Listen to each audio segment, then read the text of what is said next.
فطرتي طبعا عايزه تعملي حمام. تعالي نضف لك الليتر بوكس اهو. نضف الليتر بوكس كده لو في اي تكتلات.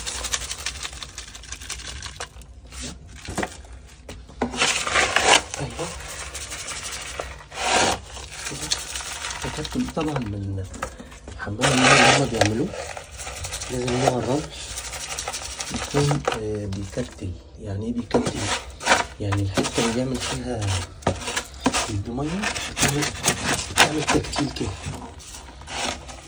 عشان ما تبوظش كل الرمل كده اهو.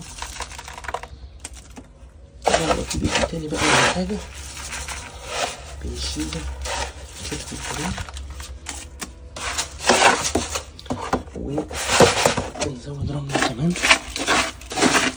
ده كده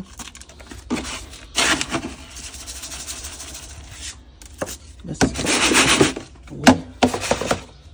ونزود لهم رمل.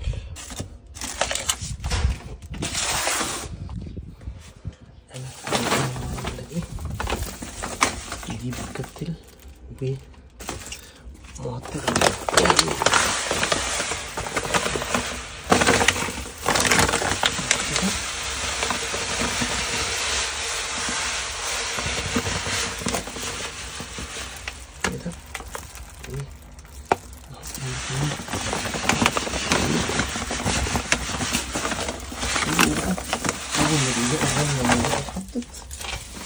بتتشجع على طول وبتيجي. شفتوا؟ أول ما بتلاقي الرملة الجديدة اتحطت على طول تيجي تعمل بيه. طبعا ده الليتر بوكس بتاعها، ده بتاع تومي. ايوه شفت بقى المية اهي، هي كده بتشمها اهو. ولازم تردم عليها طبعا، دي غريزة بتاعت القطط بقى. نتأكد بس كده. شكرا يا ست لوكا.